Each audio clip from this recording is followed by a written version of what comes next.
Muli, magandang gabi po sa lahat. Magandang gabi po, Father Paulo. Ang Ebanghelyo ngayon ay nagsasabi sa ating tungkol sa tinapay ng buhay. Sinabi ni Jesus sa mga tao na siya ang tinapay na buhay na bumaba mula sa langit. Nang sabihin niya siya ang tinapay ng buhay, inialay niya ang kanyang sarili bilang pagkaing nakakabusog sa kanilang gutom. Nang sabihin niya siya ang tinapay, siya ang bumaba mula sa langit. Ang pagkain na ito ay hindi lamang simple pagkain upang matugunan ang gutom ng tao. Ito ay higit pa sa pisikal na pagkain. Ito po ay spiritual ng pagkain na nagbibigay kasiyahan sa gutom ng mga kaluluwa. Ang pagkagutom ng tao ay hindi lamang para sa pisikal ng pagkain, kundi ang spiritual ng pagkain na hinahanap ng mga kaluluwa natin. Gutom para sa connection sa ibang tao, gutom para sa pag-ibig, gutom para sa hustisya, etc. Sinabi ni Jesus, magtrabaho kayo para sa pagkain na nagbibigay sa ating ng buhay na walang hanggan, hindi lamang pansamantalang pagkain. Kumain tayo ngayon, bukas o mamaya, gugutom na uli. Pero ang pagkain na nagbibigay mula sa Panginoon ay hindi tayo nagugutom uli. Pero mga kapatid, maraming mga Kristiyano, lalo-lalong mga Katoliko ngayon, ang gumugugol ng kanilang lakas, oras, even maging ang kanilang sariling buhay sa paghahanap ng pagkain, nagbibigay kasiyahan sa kanilang pansamantala. Si Jesus ay bukas palad na nakaalok ng kanyang sarili bilang isang pagkain sa ating gutom. Hindi lang tayo sa mga Kristiyano. Yung lahat ng mga tao, lahat ng sanlibutan may gutom sa hustisya, pagmamahal. Ngayon, ik-apat ng araw ng nobena kay Our Lady of Fatima.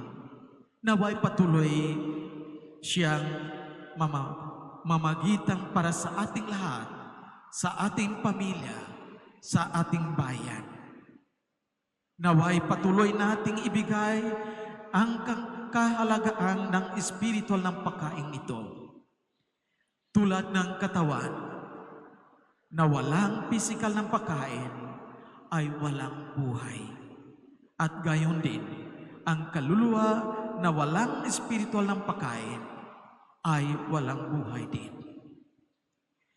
Manatili tayong mga kapatid, balanse, spiritual at physical. Holiness is wholeness. Balanse between spiritual at physical. Mga kapatid, nakakalungkot, tayo nabusog physically, pero physically, tayo ay starving. Spiritually, we are starving. Kahit nabusog na tayo sa katawan, Pero ang kaluluwa nating, spiritual nating ay gutom. Wala may answer dyan. Si Jesus lamang ang may sagot dyan.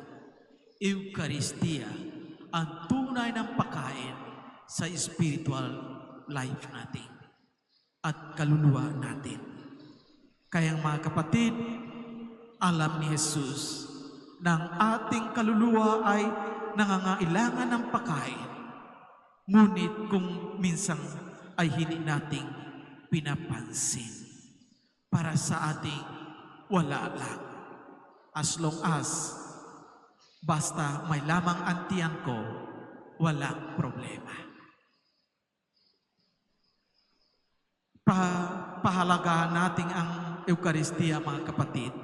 Ito po ang ating spiritual ng pagkain, ang pagkain ng ating mga kaluluwa.